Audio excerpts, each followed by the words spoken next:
റിയാസൊക്കെ ചേച്ചി പറഞ്ഞൊരു കാര്യം ശ്രദ്ധിച്ചായിരുന്നോ? മത്സരിക്കാൻ പറ്റുന്നില്ലല്ലോ, അപ്പൊ നമുക്കൊരു വേദി ഒരുക്കി കൊടുത്താലോ? ഒരു മത്സരമാവാലോ അല്ലേ? ഒരു മത്സരമായാലോ? നമുക്കപ്പം ഒരു ഡാൻസിൽ നിന്ന് അങ്ങ് തുടങ്ങാം.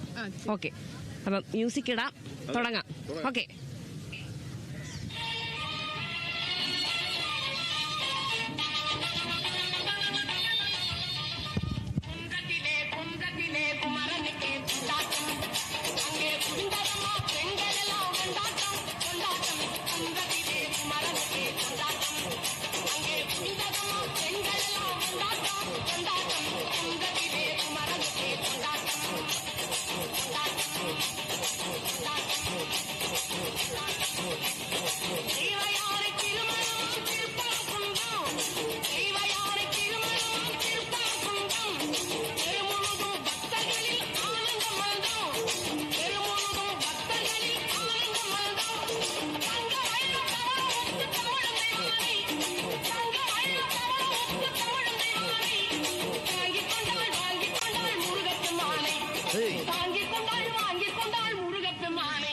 അപ്പോ നമ്മള് എന്താ പറയാ, തകർത്തു അല്ലേ?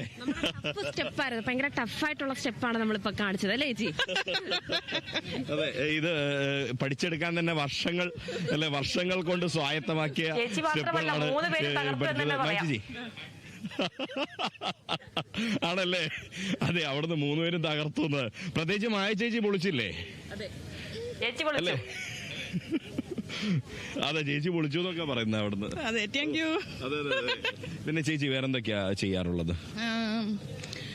ഞാൻ മെയിനായിട്ട് ജീവിതമാർഗം ലോട്ടറി കച്ചവടമാണ്. പിന്നെ ഓരോ സീസണിലും വേഷങ്ങളിങ്ങനെ മാറി മാറി ചെയ്യും. ഓണക്കാലത്ത് വന്നാൽ ഞാനൊരു മാവേലിയാണ്, വിഷു വന്നാൽ കൃഷ്ണനാണ്. ഇപ്പോൾ ഈ ക്രിസ്മസ് കഴിഞ്ഞു, അപ്പോൾ കുറേ ദിവസം സാന്റാക്ലോസ് ആയിരുന്നു. പിന്നെ ഇടയ്ക്ക് ഒരു മറിയച്ചേടത്തിയായി. അപ്പോൾ അങ്ങനെ എല്ലാവർക്കും ഒരു സന്തോഷം കൊടുക്കുക, അതായത് ഈ കോസ്റ്റ്യൂമിലൂടെ ഒരു പ്രത്യേക ഒരു ആകർഷണം. അപ്പോൾ എന്നെ സപ്പോർട്ട് ചെയ്യുന്ന കുറേ ആളുകളും ഉണ്ട്. അപ്പോൾ അതെനിക്ക് പിന്നെയും ചെയ്യാനായിട്ട് തോന്നും.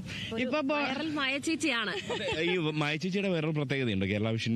കേരള വിഷനുമായി ബന്ധപ്പെട്ട് ചേച്ചി കൃഷ്ണവേഷം കെട്ടിയ ഒരു പൂരപ്പറമ്പിൽ കൃഷ്ണവേഷം കെട്ടിയത് നമ്മുടെ കേരള വിഷനിൽ വന്നിട്ടുണ്ടായിരുന്നു അല്ലേ? അതെ. ഈ കഴിഞ്ഞ തൃശ്ശൂർ പൂരത്തിന് കൃഷ്ണവേഷത്തിൽ ലോട്ടറി വിറ്റത് വന്നിട്ടുണ്ടായിരുന്നു.